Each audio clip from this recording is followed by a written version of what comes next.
नमस्ते दोस्तों, मैं आपकी ज्योत्सना प्रजापति आज आपके लिए एक गारी गीत लेकर आई हूँ जो विवाह में गाया जाता है।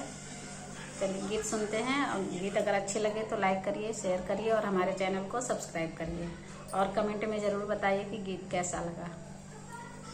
काले के अइला समधी काले के अइला हो, काले के अइला समधी काले के अइला हो, पापा जी का गौआ में नकिया कटैला हो, पापा जी का गौआ में नकिया कटैला हो।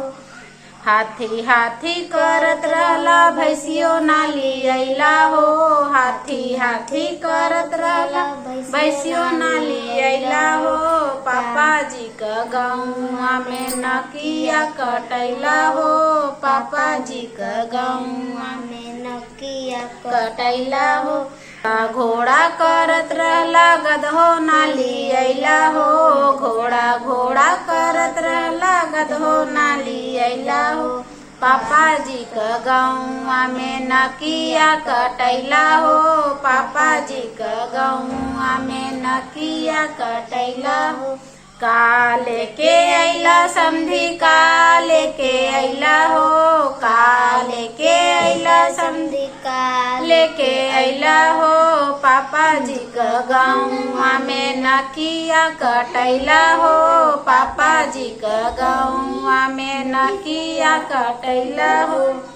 सोमो सोमो करत रहला साइकिलियो नाली अइला हो, सोमो सोमो करत रहला साइकिलियो नाली अइला हो, काले के अइला समधी काले के अइला हो, पापा जी का गौआ में नकिया कटैला हो, पापा जी का गौआ में नकिया कटैला हो।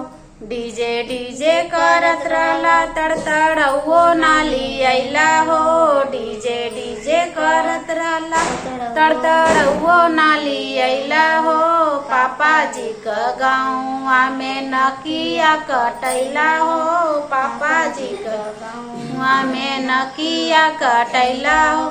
काले के अइला समधी काले के अइला हो, काले के अइला समधी काले के अइला हो, पापा जी का गौआ में नकिया कटैला हो, पापा जी का गौआ में नकिया कटैला हो।